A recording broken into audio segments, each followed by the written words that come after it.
Racing fans, welcome to another episode of the big Group 1 racing show for the racing season of 2016/17. Now, in last week's episode, I previewed the CF Orr Stakes. Of course, that was won by Black Bart last Saturday. In this week's episode, I'll be previewing the Black Caviar Lightning Stakes, the second Group 1 of the year. So look, let's not muck around, let's get straight into having a look at this race that's named after an absolute legendary horse, and that is Black Caviar, who won 25 straight wins in her career. So the Group 1 Black Caviar Lightning will be ran at Flemington on Saturday the 18th of February, starting at 4:45 p.m. It is a race down the straight at Flemington over the 1,000 metres, and of course you can watch all the action live and free on racing.com and 7. I'd really recommend watching the race on those two channels. Of course, Sky Racing 1 is the pay TV option there. So let's get into the odds here. The field for the 2017 Black Caviar Lightning. Flying Artie is at $5, as well as Spieth. You then have Star Turn, who is also at $5. So you've got some joint favourites there. It's a real strong race, and that just proves it in the first three horses in the odds there. Sapito is at $8. We then have Terra Vista at $9, at $9.50 heavily. Illustrious Lad is at $15. At $18, the Newmarket winner of last year, the quarterback. Fartanar is at $31. Flarebird is at $34. Counterattack at $35.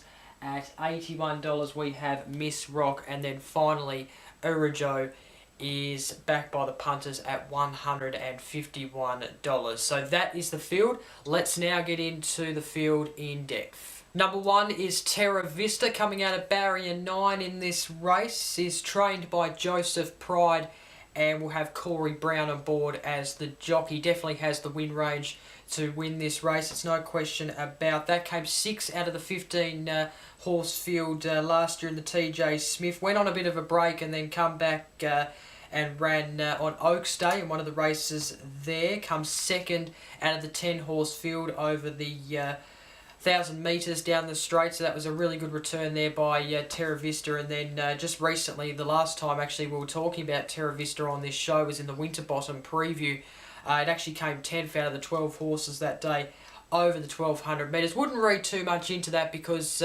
its best work is normally done in Melbourne, and that was over in Perth in Western Australia, so wouldn't quite read too much into that. It is resuming. It's had a bit of a break, of course. It is resuming in this race, and like I said, normally does its best work in Melbourne. Most of the time it's normally at Flemington. It does have a good record at Flemington in terms of wins and place, so it definitely has the ability to finish in the top 3. It's no question about that. Number 2 is a Darren Weir trained horse in Flarebird, who is coming out of barrier 1 for this race.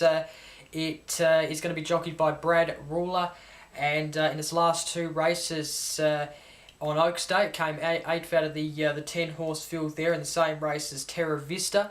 Then had a break and has just recently come back in the Kingston at Flemington on the 28th of January, where it came 4th out of the 10 horse field in the 1,000 metre distance down that straight at Flemington.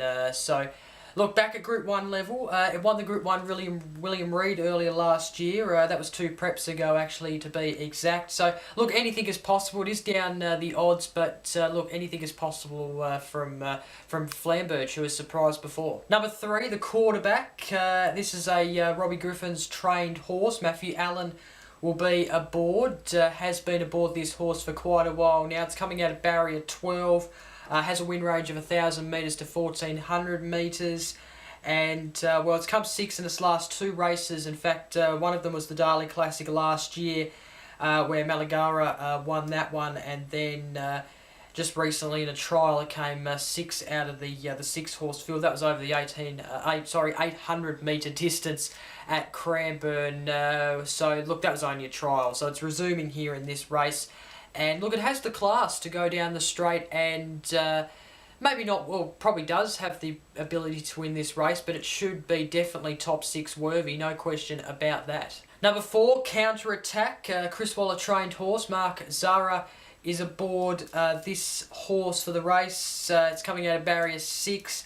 It came second in its last run, last prep in the Liffen Go.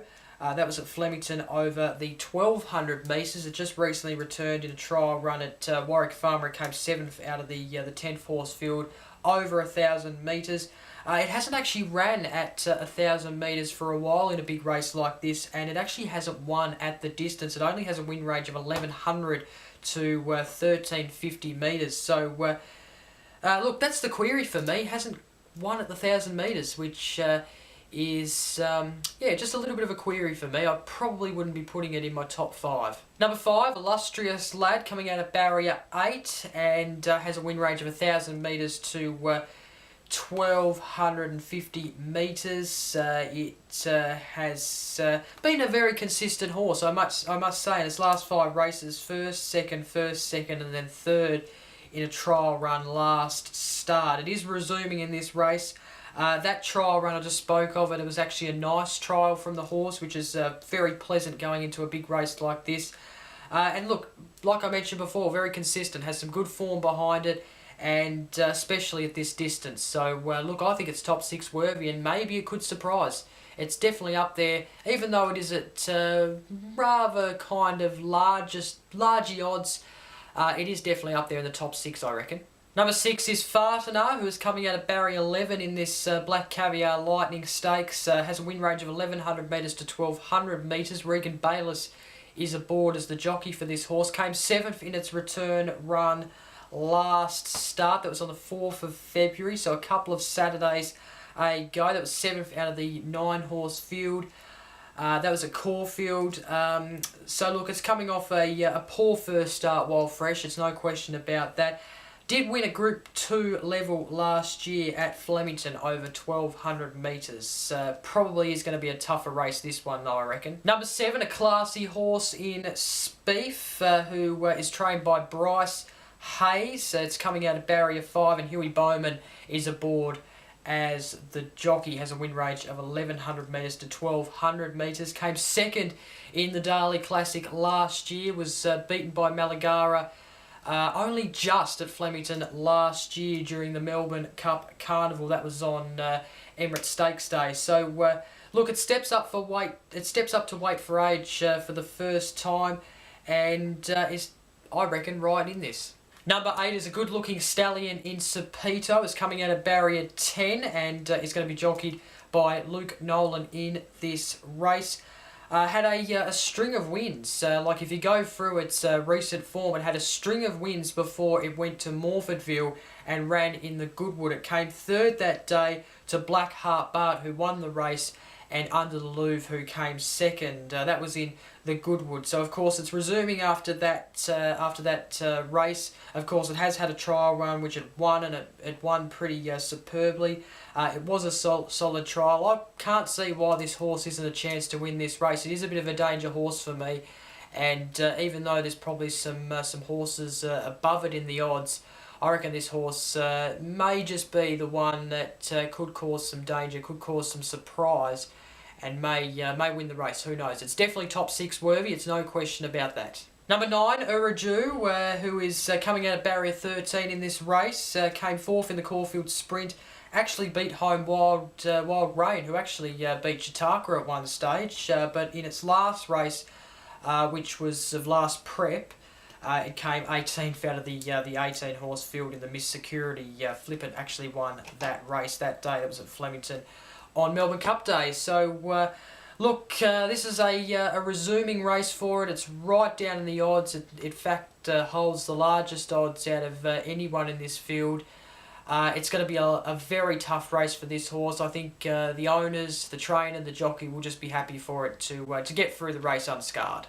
Number 10, Heavily, who is a very consistent horse, I must say. It's coming out of barrier 3. Damien Lane is aboard as the jockey. Has a win range of 1,000 metres to 1,100 metres, but in its last 5 races it's come third, which was in the Oakley Plate over the 1,100 metres at Caulfield. Went to Moonee Valley and came first and third, and then second in the Moya Stakes at Moonee Valley, and then in its trial run it actually won over the 800 metre distance at Cranbourne. It was a good trial by the horse. It actually beat Chautauqua in weight for age conditions in September 2016. That was, of course, in the Moya Stakes, and it did actually beat Flying Artie, who is one of the favourites in a recent trial. So look, it's a consistent horse. If you go through its recent form, it actually has a string of placings and wins, and look, I think you're silly not to put it in your top 3. I reckon this horse is right up there. Number 11 is Flying Artie, who won the Blue Sapphire last year and then went on to win the Coolmore Stud over 1,200 metres at Flemington, and then comes second to Heavily in a recent trial at Cranbourne. So look, resumes after winning its last 2 races of last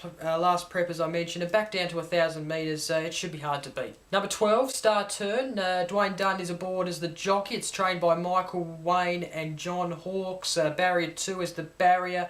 It came second in the run 2 to Rose, over 1,200 metres at Rose Hill, then went on to win at Caulfield over 1,100 metres, and then came third in the Coolmore Stud Stakes over 1,200 metres at Flemington last year during the Melbourne Cup Carnival. It's a 3-year-old horse, and it is up there as one of the chances. And then finally, to round out the field, we have number 13, Miss Rock, who came 7th in the 1,000 guineas last year at Caulfield, then came third at Flemington in the Wakeful, and then went on to run in the Oaks, where, of course, Lasquessi Spirit caused a massive upset in that race. It could only come 5th out of the 15-horse field. I think this is going to be a real tough race for this horse. It's up against some quality horses. Craig Williams is aboard, though, so that's the positive thing.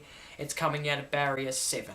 Okay, so time now to get on to my tips. I must say before I do my tips that this is a very hard race to tip a winner, I reckon. There's, well, at least half the field is actually a genuine chance to win this race, or at least place in the top 6. So, look, I'm going to stick with Flying Artie. I did give it a chance in the Coolmore last year, so I'm going to stick with it. Of course, the only query for me is that I think Spieth is going to really take it up to this horse, who, of course, ran in the Darley and actually came second, and that's who I'm tipping as second, Spieth. But, look, Flying Artie was a great win in the Coolmore.